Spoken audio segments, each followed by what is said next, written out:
ఇప్పుడు ధర్మస్థలి దగ్గరలో సౌతట్క వినాయకుడి గుడికి వచ్చాం. ఈ వినాయకుడి గుడి ప్రసిద్ధి, ఎంతో మంది ఎక్కడి నుంచో వచ్చి ఈ స్వామిని దర్శించుకుంటారు. ఇక్కడ విచిత్రం ఏంటంటే, చూశారు కదా వినాయకుడిని, ఆయనకు గుడి ఉండదు, ఓపెన్ గా ఉంటుంది. చెట్టు ఉంటుంది, చెట్టు కింద ఉంటారు, గుడి ఉండదు, ఓపెన్ గా ఉంటుంది.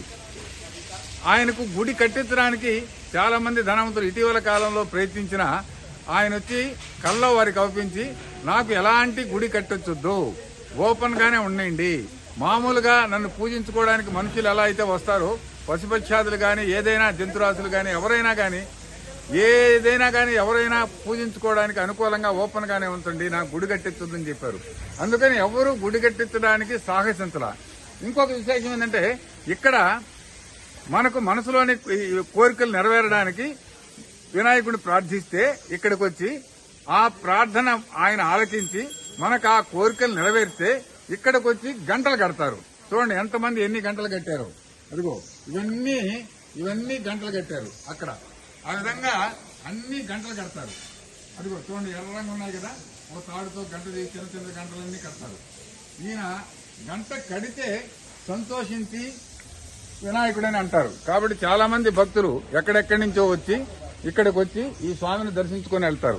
మామూలుగా ఏంటంటే చాలా మంది ధర్మస్థలికి వచ్చి ఈ విషయం తెలియకెళ్లిపోతుంటారు. ధర్మస్థలికి చాలా దగ్గరలో ఉంది, ఇక్కడికి రండి, మీరు కూడా మనసులోని కోరికలు ఏమంటే కోరుకోండి, ఆ కోరికలు నెరవేరితే తర్వాత వచ్చి మీరు కూడా ఒక గంట కట్టి ఆ మొక్కు తీర్చుకోండి.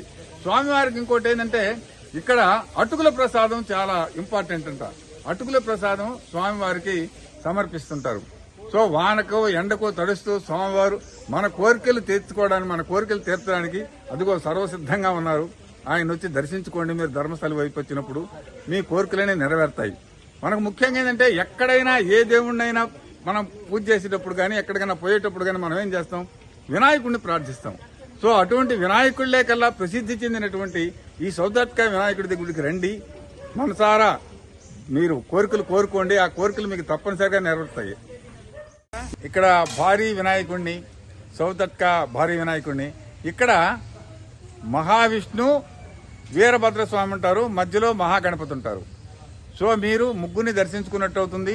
వీళ్ళు ముగ్గురు కూడా ఇలా గుడి లేకుండా ఓపెన్ గానే ఉంటారు. ఈ సౌతట్క వినాయకుడు అంటే ఫేమస్, గుడి లేని వినాయకుడు అన్నమాట ఈయన.